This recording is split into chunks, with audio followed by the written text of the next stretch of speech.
Hi guys, good evening. ఈరోజు Rahul Gandhi కొలంబియాలో Modi government మీద ఒక టాపిక్ డిస్కస్ చేశారు. దాని గురించి ఈరోజు మనం మాట్లాడుకుందాం. రాహుల్ గాంధీ గారు కొలంబియాలో ఒక ఇంటర్నేషనల్ మీట్లో ఇండియన్ డెమోక్రసీ మీద ఒక స్ట్రాంగ్ స్టేట్మెంట్ ఇచ్చారన్నమాట. ఇండియాలో డెమోక్రసీకి బిగ్గెస్ట్ థ్రెట్ ఉంది అని చెప్పారు రాహుల్ గాంధీ.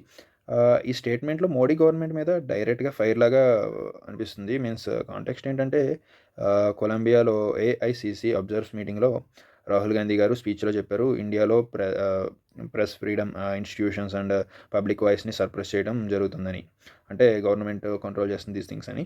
ఆయన చెప్పిన కీ పాయింట్స్ ఏంటంటే, డెమోక్రసీని అటాక్ చేయడం ఇండియాకి మేజర్ రిస్క్, ఇన్స్టిట్యూషన్ని వీకెండ్ చేయడం వల్ల పబ్లిక్ ట్రస్ట్ తగ్గుతుంది, యూత్కి వాయిస్ ఇవ్వడం చాలా ఇంపార్టెంట్. ఎందుకంటే వెన్ ఎవర్ మనం ఎప్పుడైతే గవర్నమెంట్ ఒక మీడియాని కానీ ఒక న్యూస్ని కానీ ఇలా కంట్రోల్ చేయడానికి చూస్తుందో, that is not democratic, dictatorship అవుతుందన్నమాట.